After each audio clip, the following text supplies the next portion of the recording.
그녀는 8살이었습니다. 포화 속에서 모든 가족을 잃었고 무너진 건물 더미 속에 갇혀 있었습니다. 그때 그녀를 꺼내준 건 한국군 구조대였습니다. 그리고 20해가 흘렀습니다. 그녀는 다시 한국 땅을 밟았습니다. 그리고 한 남자를 만나 사랑하게 되었습니다. 그는 조용하고 따뜻한 사람이었습니다. 하지만 그녀는 아직 몰랐습니다. 그 남자의 아버지가 자신의 생명을 구한 바로 그 사람이었단 사실을. 영상이 흥미롭다면 좋아요와 구독 부탁드립니다. 8살이었던 제게 그날의 기억은 지금도 생생합니다. 폭격이 멈추고 난 후의 끔찍한 고요함, 그리고 이어진 절망적인 깨달음. 더 이상 가족의 목소리를 들을 수 없다는 현실이 저를 덮쳤습니다.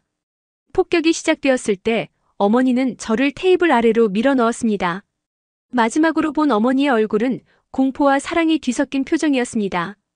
그리고 천둥 같은 소리와 함께 세상이 무너져 내렸고 저는 홀로 남겨졌습니다. 시간이 얼마나 흘렀는지 모르겠습니다. 목이 마르고 배가 고팠습니다. 제 작은 몸은 공포와 절망으로 떨고 있었지만 이상하게도 살아있다는 것이 분명했습니다. 어둠 속에서 가만히 웅크린 채 저는 아무도 오지 않을 것이라고 생각했습니다. 어린 마음에도 누군가 나를 찾아줄 거라는 희망은 시간이 지날수록 희미해졌습니다. 그러다 멀리서 들려오는 소리가 있었습니다. 처음에는 환청이라고 생각했습니다. 하지만 점점 가까워지는 발소리와 낯선 언어로 이야기하는 목소리를 듣고 저는 마지막 힘을 내어 소리쳤습니다. 제 목소리는 갈라지고 미약했지만 그것이 제 생명을 구했습니다. 잔해가 조금씩 옮겨지고 빛이 더 많이 들어왔습니다. 그리고 마침내 한 사람의 얼굴이 보였습니다. 헬멧을 쓴 그 사람의 눈은 따뜻했고 입가에는 안도의 미소가 번졌습니다. 그는 제가 전혀 알지 못하는 언어로 말했지만 그 목소리에는 안심시키는 톤이 담겨 있었습니다. 괜찮아, 이제 안전해. 우리가 도와줄게. 나중에 알게 된 사실이지만 그 말은 한국어였습니다. UN 평화유지군으로 파견된 한국 구조대였던 그들은 무너진 건물들 사이에서 생존자를 찾고 있었습니다. 그리고 그들이 발견한 생존자 중 하나가 바로 저였습니다. 구조되는 순간 저는 너무 약해서 제 이름조차 말하지 못했습니다. 다리가 부러져 있었고 온몸은 상처투성이었습니다. 저를 발견한 중위는 조심스럽게 저를 안아 올려 의료진에게 데려갔습니다. 치료를 받는 내내 그는 제 곁을 지켰고 낯선 나라에서 온 군인의 따뜻한 시선이 제게는 큰 위로가 되었습니다. 치료가 끝나고 의식이 또렷해졌을 때 그 중위는 주머니에서 작은 물건을 꺼냈습니다. 한복을 입은 작은 인형이었습니다. 그는 그 인형을 제게 건네며 미소를 지었습니다. 이름이 뭐니? 그가 통역사를 통해 물었습니다. 저는 대답하지 못했습니다. 모든 것이 혼란스러웠고 제 이름마저 기억나지 않았습니다. 전쟁의 충격이 어린 제 기억을 일부 지워버린 것 같았습니다.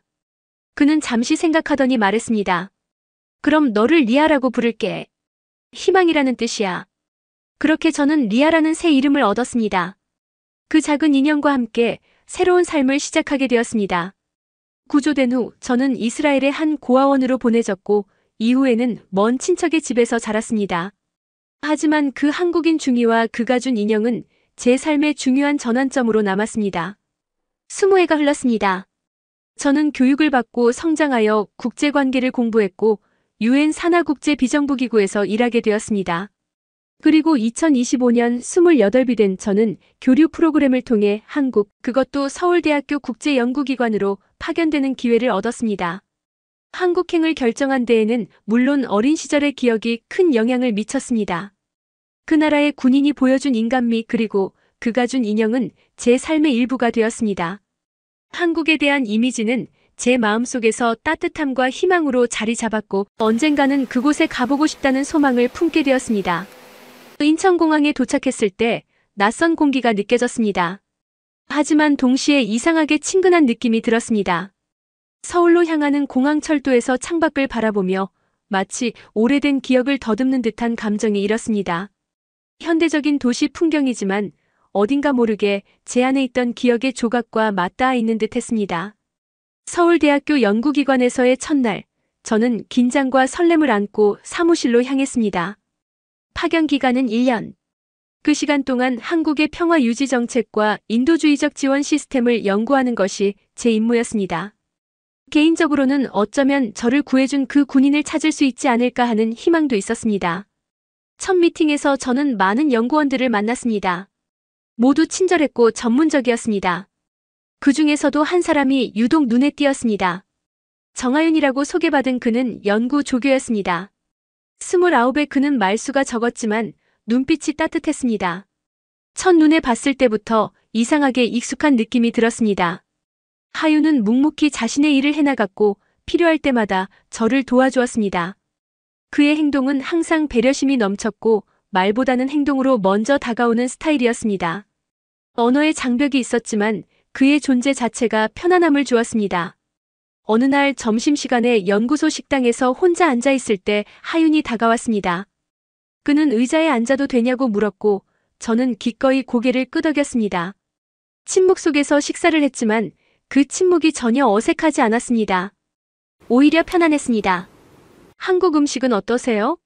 하윤이 조심스럽게 물었습니다. 영어가 서툴렀지만 진심이 담긴 질문이었습니다. 저는 미소를 지으며 대답했습니다. 맛있어요. 매운 것도 이제 조금씩 익숙해지고 있어요. 그 짧은 대화를 시작으로 우리는 조금씩 이야기를 나누게 되었습니다. 하윤은 말을 많이 하지 않았지만 그가 하는 말 한마디 한마디에는 진심이 담겨 있었습니다. 그리고 그의 눈빛에서 저는 어딘가 모르게 친근함을 느꼈습니다. 한국 생활이 한 달쯤 지났을 때 하윤의 제안으로 주말에 경복궁을 방문하게 되었습니다. 그날은 가을이 깊어가는 시기였고 궁궐의 단풍은 아름다웠습니다. 하윤은 역사에 관한 해박한 지식으로 저에게 경복궁에 대해 설명해 주었습니다. 그의 말을 들으며 걷는 동안 저는 한국의 오랜 역사와 문화에 점점 더 매료되었습니다. 그렇게 우리는 함께 시간을 보내기 시작했습니다. 연구소에서 일하는 동안에는 동료로서, 주말에는 하윤의 안내로 서울의 여러 곳을 둘러보았습니다. 남산타워, 인사동, 북촌 한옥마을. 그 모든 장소에서 저는 한국의 아름다움을 발견했고 동시에 하윤이라는 사람에게 점점 더 끌리게 되었습니다. 그는 조용하고 사려 깊었으며 항상 제가 불편하지 않도록 신경 썼습니다. 이국 땅에서 느끼는 외로움과 그리움을 하윤은 자신도 모르게 달래주었습니다. 그리고 저는 점점 더 그에게 마음이 열리고 있다는 것을 깨달았습니다. 가을이 깊어가던 밤, 저는 오랜만에 제 작은 여행 가방에서 그 인형을 꺼냈습니다. 20해 동안 저와 함께한 한복 입은 그 작은 인형은 여전히 제 삶의 상징이었습니다. 손가락으로 인형의 얼굴을 쓰다듬으며 저는 생각했습니다. 그날 저를 구해준 한국군 중위에게 감사의 마음을 전할 수 있을까? 그리고 지금 제 마음속에 피어나는 이 감정은 무엇일까? 창밖으로 서울의 밤하늘을 바라보며 저는 운명이라는 것이 정말 존재하는지 생각했습니다. 하윤에게 느끼는 이 익숙함과 편안함은 어디서 오는 것일까? 마치 오래전부터 알고 있었던 것 같은 이 기분은 무엇일까? 인형을 가슴에 안은 채 그날 밤 저는 오랜만에 평온한 잠을 잤습니다. 꿈속에서 누군가 저를 안전하게 품어주는 느낌이 들었습니다. 마치 그날 잔해 속에서 저를 구해낸 그 순간처럼. 가을이 겨울로 바뀌어가는 시간 동안 저와 하윤은 점점 더 가까워졌습니다. 처음에는 동료로 시작된 관계가 어느새 특별한 감정으로 변해가고 있었습니다. 하윤은 매주 주말마다 저를 서울의 다양한 곳으로 데려갔습니다.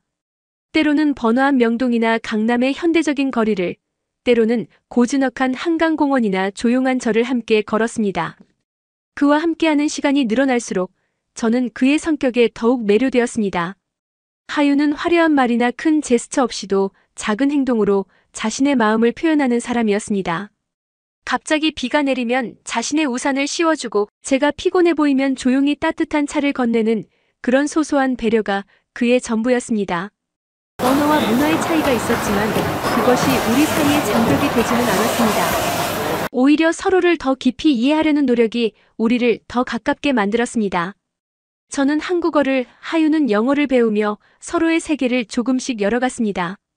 첫눈이 내린 날 하윤은 저를 남산으로 데려갔습니다. 하얀 눈으로 덮인 서울의 전경은 마치 동화 속 장면 같았습니다. 그날 하윤은 조심스럽게 제 손을 잡았고 저는 그 손의 온기가 제 마음 깊숙이 스며드는 것을 느꼈습니다. 그 순간 우리는 서로에게 특별한 존재가 되었음을 말없이 확인했습니다.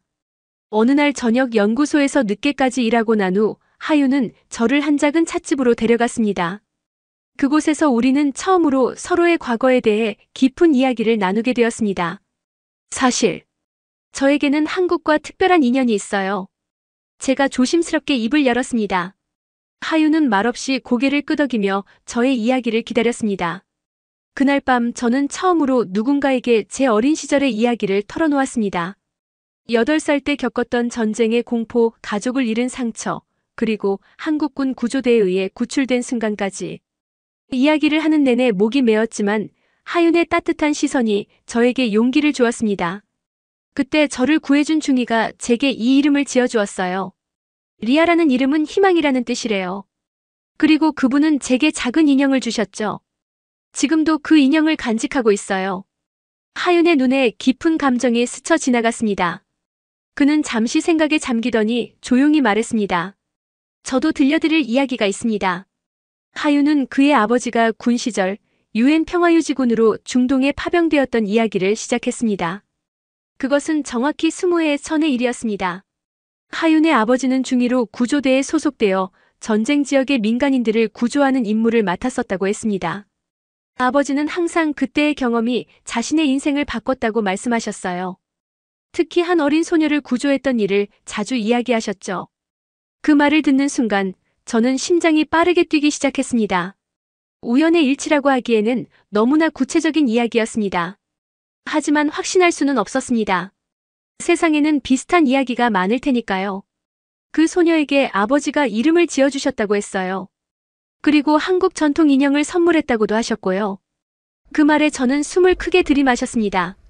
가슴이 두근거려 말을 잇기가 어려웠습니다. 잠시 침묵이 흐른 후 하윤이 말했습니다. 이번 주말에 저희 집에 오시겠어요? 아버지의 옛 앨범과 기록들이 있어요. 혹시 확인해보고 싶으시다면. 주말이 되기를 기다리는 동안 저는 밤마다 그 인형을 바라보며 생각에 잠겼습니다. 이것이 정말 우연일까? 아니면 운명의 장난일까? 하윤과 제가 만난 것, 그리고 그의 아버지가 저를 구했을 가능성. 모든 것이 믿기지 않았습니다. 토요일 아침 하윤은 저를 그의 부모님 집으로 데려갔습니다. 부모님은 지방에 계셔서 집은 비어 있었고 하윤은 열쇠로 문을 열었습니다. 그의 집은 따뜻하고 아늑했으며 벽에는 가족 사진들이 걸려 있었습니다. 하윤은 서재로 저를 안내했습니다. 그곳에는 오래된 앨범과 기록들이 책장에 가지런히 꽂혀 있었습니다. 그는 하나의 앨범을 꺼내 저에게 건넸습니다. 아버지의 파병 시절 앨범입니다. 떨리는 손으로 앨범을 펼치자 그 안에는 군복을 입은 젊은 군인들의 모습이 담겨 있었습니다. 페이지를 넘길수록 마음이 조여왔습니다. 그리고 마침내 한 페이지에서 저는 숨을 멈췄습니다. 한 병원 침대 옆에 서 있는 젊은 군인의 모습. 그리고 침대에는 작은 소녀가 누워 있었습니다. 그 소녀의 손에는 작은 한복 인형이 들려 있었습니다. 사진 아래에는 날짜와 짧은 메모가 적혀 있었습니다. 생존자 구조. 8살 추정. 이름 없음. 리아로 명명. 눈물이 저절로 흘러내렸습니다. 저는 가방에서 조심스럽게 제 인형을 꺼냈습니다. 20해의 세월이 지났지만 그 인형은 여전히 제 삶의 상징이었습니다. 사진 속의 인형과 제 손에 든 인형은 완벽히 일치했습니다. 하윤은 인형을 보고 다시 사진을 보았습니다. 그의 눈에도 놀라움이 가득했습니다. 그는 천천히 앨범의 다른 페이지들을 넘겼고 저희는 더 많은 증거를 찾았습니다.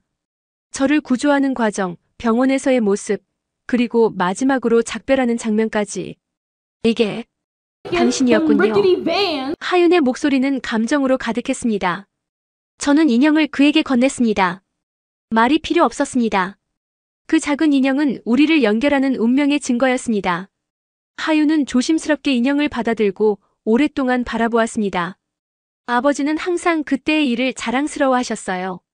한 생명을 구한 것이 그분의 인생에서 가장 의미 있는 순간이었다고 말씀하셨죠. 하윤의 말을 듣는 동안 저는 지난 20해의 세월이 주마등처럼 스쳐 지나가는 것을 느꼈습니다. 전쟁의 공포, 고아원에서의 외로움, 새로운 삶을 시작하기 위한 노력, 그리고 마침내 한국에 오게 된 지금. 모든 것이 이 순간을 위한 준비였던 것처럼 느껴졌습니다. 하윤은 말없이 제게 다가와 부드럽게 안아주었습니다. 그의 품 안에서 저는 오랫동안 느끼지 못했던 안전함과 소속감을 느꼈습니다. 마치 오래 헤매다 마침내 집에 돌아온 것 같은 기분이었습니다. 제 인생의 가장 어두운 순간에 당신의 아버지가 저를 구해주셨어요. 그리고 20해가 지난 지금 당신이 제 마음을 구했네요. 하윤의 품에 안겨 저는 마침내 제가 찾던 평화를 발견했습니다. 서로 다른 문화와 언어, 그리고 수천 킬로미터의 거리를 넘어 우리는 이렇게 만났습니다. 운명이 아니면 무엇이라 부를 수 있을까요? 창밖으로 눈이 조용히 내리고 있었습니다. 하얀 세상 속에서 우리의 이야기는 새로운 장을 열고 있었습니다. 그날 제가 살아남았기에 오늘 저는 하윤을 만날 수 있었습니다. 그리고 이제 우리의 인연은 새로운 희망으로 이어지고 있었습니다.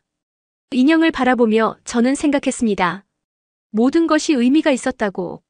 모든 고통과 기다림이 이 순간을 위한 것이었다고. 하윤의 눈에서 저는 그날 저를 구해준 중이의 따뜻함을 보았습니다. 그리고 제 마음은 확신했습니다. 이것이 바로 운명이라고. 그날 제가 살아있었기에 오늘 당신을 만날 수 있었습니다. 하윤의 품에 안겨 눈물을 쏟아낸 그날 제 마음속 어딘가가 치유되는 듯한 느낌이 들었습니다.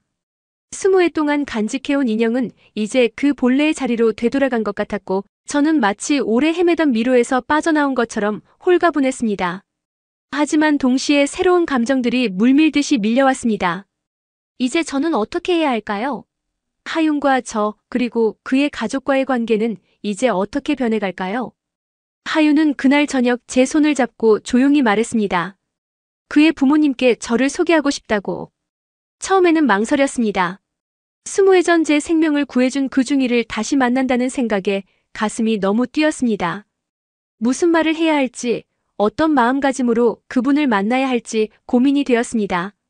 그저 감사하다는 말 한마디로는 표현할 수 없는 감정이었으니까요. 이틀 후 하윤과 함께 그의 부모님 댁을 방문했습니다. 서울 근교의 조용한 주택가에 위치한 그곳은 아담한 정원이 있는 한옥 스타일의 집이었습니다. 현관문 앞에 서자 심장이 터질 듯이 뛰었습니다. 하윤이 초인종을 누르고 문이 열리기를 기다리는 순간이 영원처럼 느껴졌습니다. 문이 열리고 중년의 부부가 나타났을 때 저는 숨을 멈췄습니다. 하윤의 아버지는 이제 머리가 희끗희끗해지고 주름이 깊어졌지만 그 눈빛만은 제가 기억하는 그대로였습니다. 따뜻하고 강인한 제게 희망을 주었던 그 눈빛이었습니다. 하윤의 아버지도 저를 보자마자 알아보셨는지 잠시 말을 잇지 못하셨습니다. 그의 눈에 맺힌 감정을 보며 저도 눈물이 차올랐습니다.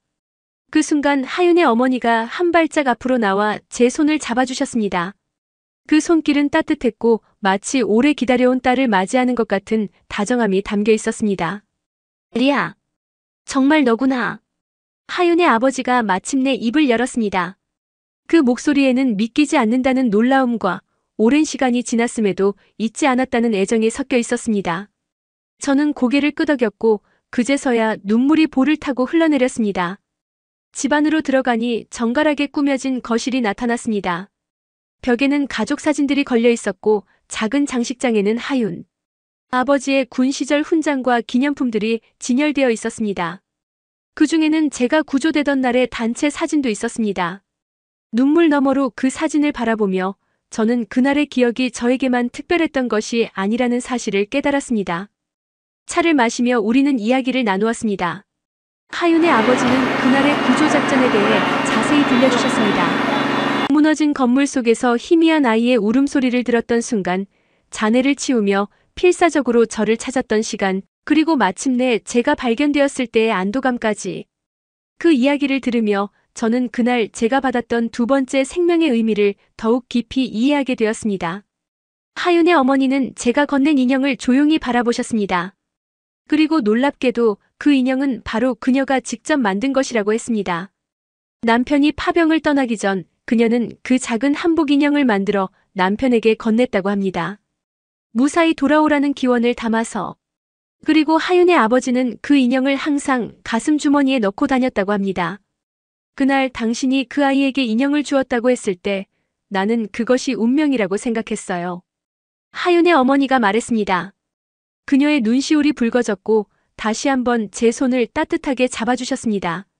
그 손길을 통해 저는 단순한 위로를 넘어 깊은 유대감을 느꼈습니다. 마치 오래전부터 알고 지낸 가족처럼 그들은 저를 받아들이고 있었습니다. 그날 저녁 하윤의 어머니는 정성스럽게 한국 전통 요리를 준비해 주셨습니다. 갈비찜, 잡채, 다양한 나물과 김치까지. 처음 보는 음식들도 많았지만 그 맛과 정성은 가슴을 따뜻하게 했습니다. 식사를 하며 저는 문득 이것이 가족의 의미일지도 모른다고 생각했습니다. 혈연을 넘어 서로에 대한 관심과 사랑으로 연결된 사람들. 어쩌면 저는 오랫동안 찾아 헤매던 그 감각을 여기서 발견한 것인지도 모릅니다. 그날 이후로 저는 자주 하윤의 부모님 댁을 방문하게 되었습니다. 하윤의 어머니는 저에게 한국 요리를 가르쳐 주셨고 아버지는 한국의 역사와 문화에 대해 들려주셨습니다. 그들과 함께하는 시간이 쌓여갈수록 한국은 저에게 더 이상 단순한 파견지가 아닌 제 마음의 고향으로 자리 잡기 시작했습니다. 봄이 깊어가는 어느 날 하윤과 저는 한강변을 걸었습니다. 벚꽃이 만개한 나무들 아래로 사람들은 돗자리를 펴고 앉아 즐거운 시간을 보내고 있었습니다. 그 평화로운 풍경을 바라보며 저는 문득 제 미래에 대해 생각하게 되었습니다. 파견 기간은 얼마 남지 않았고 곧 저는 결정을 내려야 했습니다. 돌아갈 것인가 아니면 이곳에 남을 것인가? 앞으로 어떻게 할 생각이에요? 하윤의 조심스러운 질문에 저는 이미 마음속으로 답을 정해놓고 있었습니다. 이스라엘로 돌아간다면 저는 다시 혼자가 될 것입니다. 가족도 깊은 인연도 없는 곳. 하지만 한국에는 하윤이 있고 그의 가족이 있고 이제는 제게도 소중한 사람들이 있었습니다. 한국에 남고 싶어요. 단순한 대답이었지만 그 말에는 제 모든 마음이 담겨 있었습니다. 하윤은 말없이 미소를 지었고 우리는 손을 맞잡고 강변을 따라 걸었습니다. 앞으로 많은 어려움이 있을 것임을 알면서도 그 순간만큼은 모든 것이 가능해 보였습니다. 그날 저녁 저는 처음으로 한국 국적 취득에 대해 알아보기 시작했습니다. 서류 준비, 한국어 능력 시험, 면접. 과정은 복잡했지만 제 마음은 확고했습니다. 이곳이 제가 진정으로 속한 곳이라면 그 어떤 과정도 기꺼이 감내할 수 있었습니다. 하윤은 그 모든 과정에서 제 곁을 지켜주었습니다. 한국어 공부를 도와주고 필요한 서류를 찾아주고 때로는 밤늦게까지 함께 연습 문제를 풀기도 했습니다. 그의 도움 덕분에 저는 조금씩 자신감을 갖게 되었습니다. 여름이 무르익어갈 무렵 하윤은 저를 특별한 곳으로 데려갔습니다. 서울 근교의 한 전통시장이었습니다. 좁은 골목을 따라 다양한 가게들이 늘어서 있었고 활기찬 상인들의 목소리와 맛있는 음식 냄새가 공기 중에 가득했습니다. 우리는 시장 골목을 천천히 걸으며 다양한 먹거리를 맛보았습니다. 각 구운 호떡의 달콤한 맛, 떡볶이의 매콤한 맛, 그리고 튀김의 바삭한 맛까지. 모든 것이 새롭고 흥미로웠습니다. 하윤은 각 음식에 얽힌 추억이나 이야기를 들려주었고 그 이야기를 통해 저는 한국 문화의 깊이를 조금씩 이해하게 되었습니다. 시장 구경을 마치고 돌아오는 길 하윤은 잠시 걸음을 멈추더니 한 작은 길로 저를 안내했습니다. 그곳에는 오래된 한옥들이 모여있는 조용한 동네가 있었습니다. 기와 지붕과 나무 담장이 있는 집들 사이로 좁은 골목이 이어져 있었고 곳곳에 작은 화분들이 놓여 있었습니다. 하윤은 그중 한 집 앞에 서서 저를 바라보았습니다.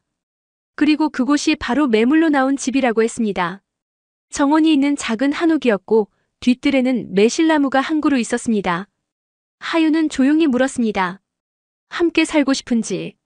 저는 말없이 고개를 끄덕였습니다. 그 순간 모든 것이 제자리를 찾아가는 듯한 느낌이 들었습니다.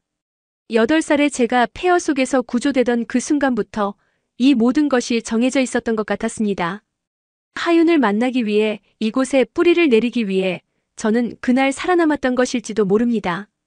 그날 이후로 우리의 일상은 더욱 특별해졌습니다.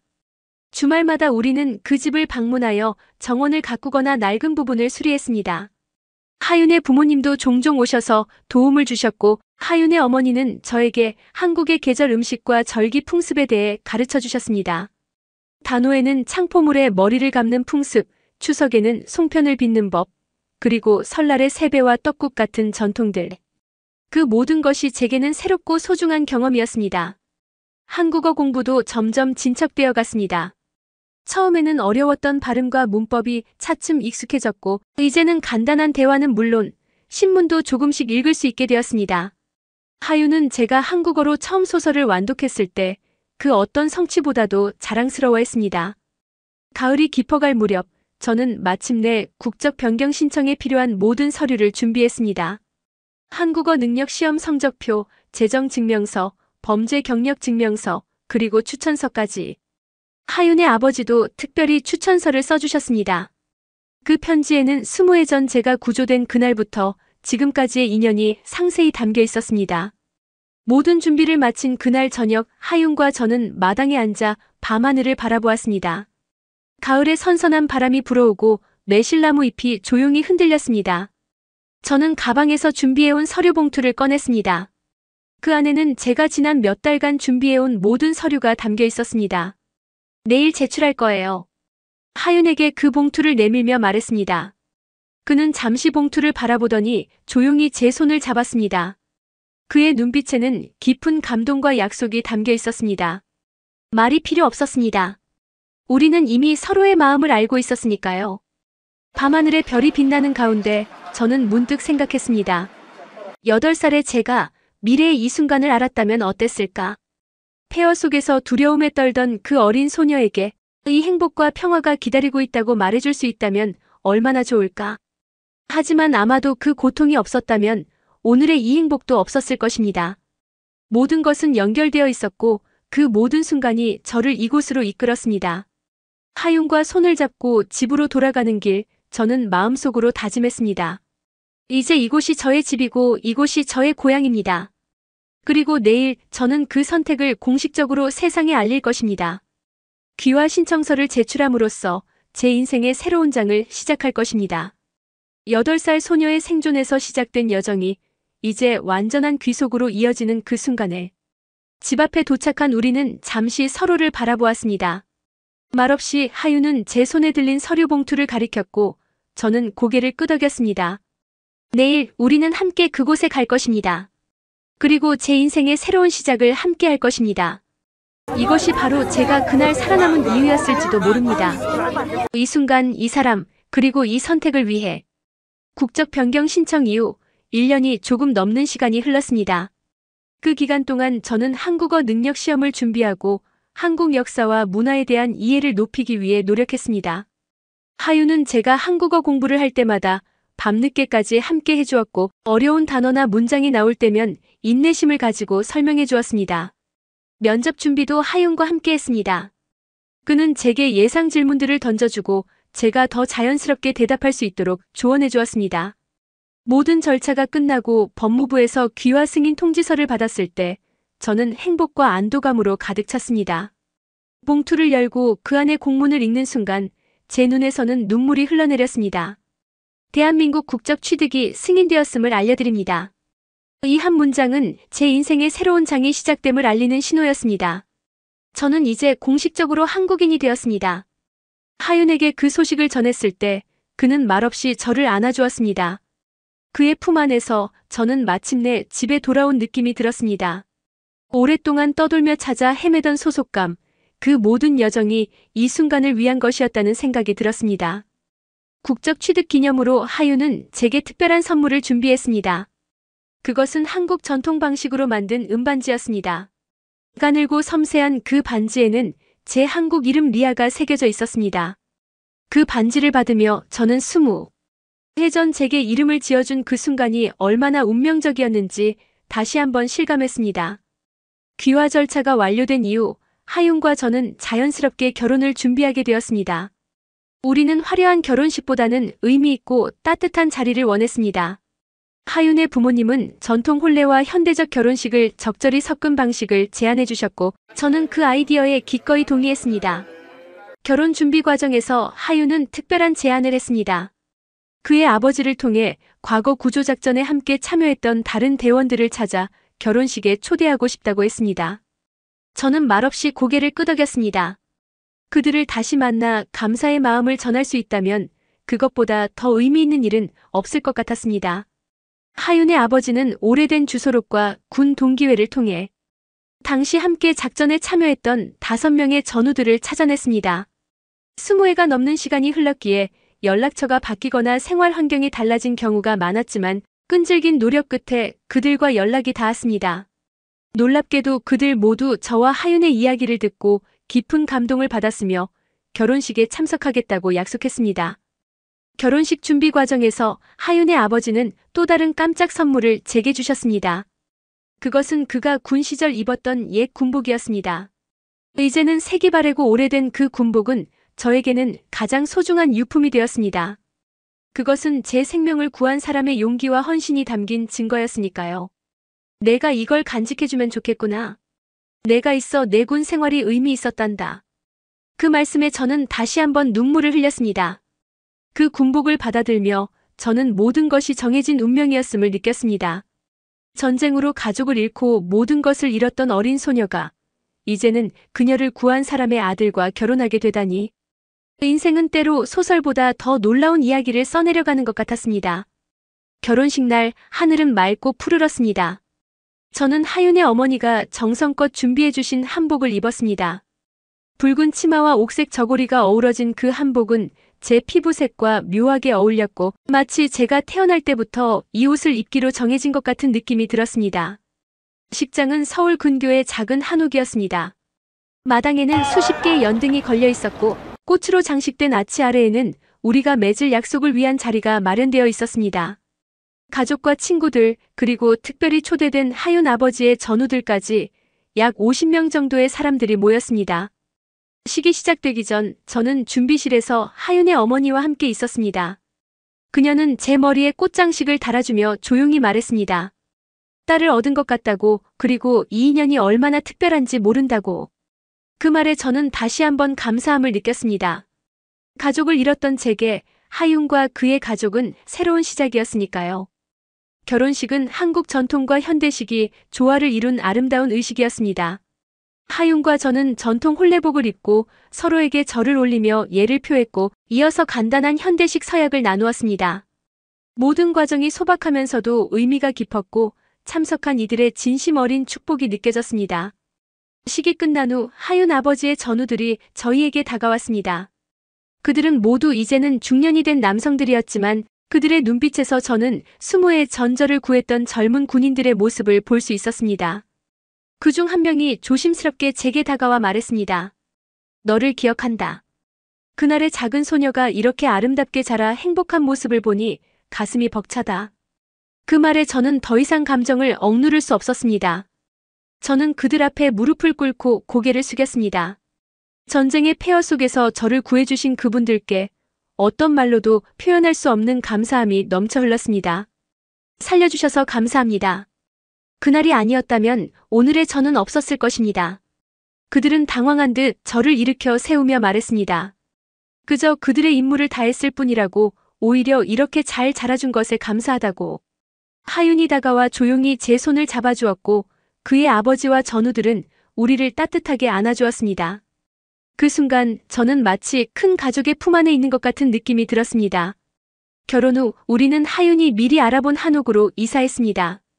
작지만 아늑한 그곳은 마당이 있어 계절의 변화를 느낄 수 있었고 한국의 전통적인 아름다움이 살아있는 공간이었습니다.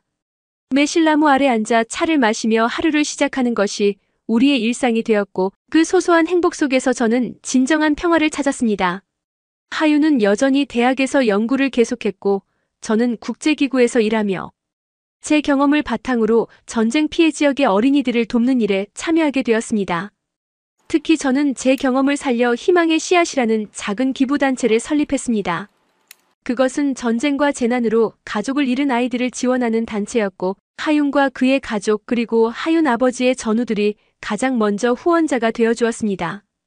단체 활동을 통해 저는 제가 겪었던 것과 같은 상처를 가진 아이들에게 희망을 전할 수 있었습니다. 때로는 직접 피해 지역을 방문하여 아이들을 만나고 그들에게 제 이야기를 들려주기도 했습니다. 제 이야기가 그들에게 조금이나마 위로와 용기가 되기를 바랐습니다. 결혼 2년째 되던 해 우리에게는 더 큰 기쁨이 찾아왔습니다. 제가 임신한 것입니다. 뱃속에서 자라나는 새 생명은 우리에게 말로 표현할 수 없는 행복을 가져다 주었습니다. 하윤은 매일 밤 제 배에 귀를 대고 아기에게 이야기를 들려주었고 그 모습을 보며 저는 이 아이가 얼마나 사랑받는 존재인지 느낄 수 있었습니다. 임신 기간 동안 저는 자연스럽게 제 어린 시절을 떠올리게 되었습니다. 저와 달리 제 아이는 사랑과 평화 속에서 자랄 것입니다. 전쟁의 공포도 가족을 잃는 아픔도 없이 안전하고 따뜻한 환경에서 성장할 것입니다. 그 생각만으로도 가슴이 벅차올랐습니다. 출산을 한 달 앞둔 어느 날 하윤의 아버지가 특별한 선물을 가져오셨습니다. 그것은 작은 한복 인형이었습니다. 20회 전 제게 주셨던 것과 똑같은 모양이었으나 이번에는 새 것이었습니다. 이번에는 내 아이에게 주려고 만들었단다. 우리 가족의 전통이 될 수도 있겠구나. 하윤의 어머니가 직접 만든 그 인형은 이제 단순한 물건이 아니라 우리 가족의 유산이 되었습니다. 구조와 생존 그리고 사랑의 상징으로서 그 인형은 세대를 넘어 이어질 것입니다. 가을이 깊어가던 어느 날 저는 건강한 남자아이를 출산했습니다. 그 작은 생명이 세상에 나오는 순간 저는 다시 한번 삶의 경이로움을 느꼈습니다.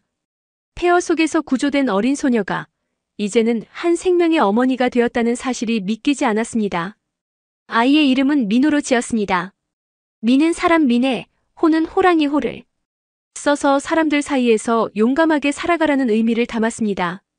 하윤의 아버지는 그 이름을 듣고 기뻐하셨고 이 아이가 두 문화의 다리가 될 것이라고 말씀하셨습니다. 민호가 100일이 되던 날 우리는 가족과 친구들을 초대해 작은 잔치를 열었습니다. 하윤의 부모님과 아버지의 전우들 그리고 저희가 만난 소중한 인연들이 모두 모였습니다. 그들은 각자 민호에게 축복의 말을 전했고 아이의 건강한 성장을 기원했습니다. 시간은 빠르게 흘러 어느덧 민호는 3살이 되었습니다. 활발하고 호기심 많은 그 아이는 저와 하윤의 삶에 더 큰 기쁨을 가져다 주었습니다. 하윤은 종종 민호를 데리고 대학 캠퍼스를 산책했고 저는 주말마다 그와 함께 한강공원을 거닐며 계절의 변화를 느꼈습니다. 민호가 말을 배우기 시작하면서 그는 점점 더 많은 질문을 던졌습니다. 특히 그는 제가 다른 엄마들과 조금 다르게 생겼다는 것을 알아차렸고 가끔 제 피부색이나 억양에 대해 물어보곤 했습니다. 그럴 때마다 저는 그에게 우리 가족의 특별한 이야기를 조금씩 들려주었습니다. 아직 다 이해하기는 어렵겠지만 언젠가 그가 우리 가족의 역사와 그 의미를 깨닫게 되기를 바랐습니다. 어느 화창한 봄날 우리 가족은 남산타워로 나들이를 갔습니다. 높은 곳에서 내려다보는 서울의 전경은 언제나 저를 감동시켰습니다. 민호는 열심히 전망대를 뛰어다니며 모든 것을 구경했고 특히 옥상에 걸린 한국 국기에 관심을 보였습니다. 저건 뭐야? 민호가 물었습니다. 태극기란다. 우리나라 국기지. 하윤이 대답했고 민호는 한동안 그 깃발을 바라보더니 저에게 다가왔습니다. 엄마, 우리나라야? 그 순수한 질문에 저는 잠시 말을 잇지 못했습니다. 태극기를 바라보며 저는 지난 시간들을 떠올렸습니다. 폐허 속에서 구조된 그날부터 하윤을 만나고 이 나라의 시민이 되고 이 가족의 일원이 되기까지 그 모든 순간이 한 편의 영화처럼 스쳐 지나갔습니다. 민호의 작은 손을 잡으며 저는 미소 지었습니다. 이제 이곳은 제 고향이자 제 아이의 고향이었습니다. 서로 다른 시작점에서 출발했지만 우리는 이제 같은 곳에 속해 있었습니다. 그래, 우리나라야. 그 대답에 민호는 환하게 웃었고 하윤은 조용히 제 어깨를 감싸 안았습니다. 그 순간 저는 진정한 행복이 무엇인지 깨달았습니다. 그것은 화려한 성공이나 부가 아니라 바로 이렇게 사랑하는 사람들과 함께하는 평범한 일상 속에 있었습니다. 남산에서 내려오는 길 민호는 하윤의 어깨에 올라타고 장난을 치며 즐거워했습니다. 그 모습을 보며 저는 다시 한번 감사함을 느꼈습니다. 이 모든 행복이 가능했던 것은 그날 한중이의 손길 덕분이었으니까요. 그날 나는 살아났습니다. 그리고 오늘 나는 이 땅에 뿌리를 내렸습니다. 그가 아니었다면 이 사랑도 없었을 것입니다.